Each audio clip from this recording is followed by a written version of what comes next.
nous reste des alliés dont les ressources sont immenses et qui dominent les mers.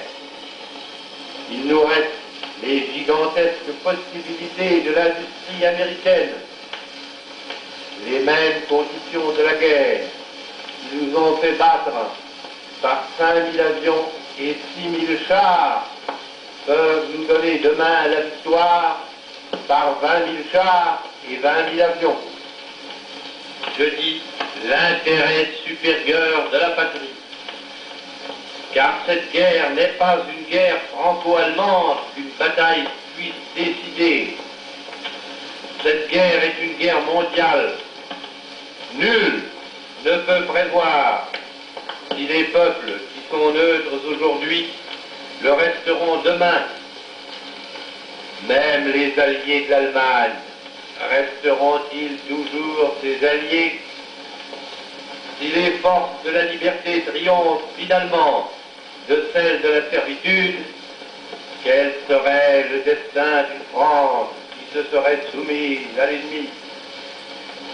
L'honneur, le bon sens, l'intérêt supérieur de la patrie commande à tous les Français libres de continuer le combat là où ils seront et comme ils pourront. Il est par conséquent nécessaire de grouper partout où cela se peut une force française aussi grande que possible. Tout ce qui peut être réuni en fait d'éléments militaires français et de capacités françaises de production d'armement doit être organisé partout où il y en a. Moi, général de Gaulle, j'entreprends ici, en Angleterre, cette tâche nationale. J'invite tous les militaires français des armées de terre, de mer et de l'air. J'invite les ingénieurs et les ouvriers français spécialistes de l'armement qui se trouvent en territoire britannique ou qui pourraient y parvenir à se réunir à moi.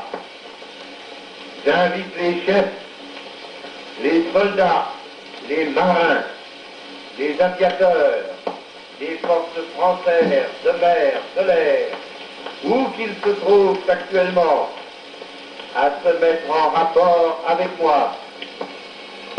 J'invite tous les Français qui veulent rester libres à m'écouter et à me suivre. Vive la France, libre, dans l'honneur et dans l'indépendance.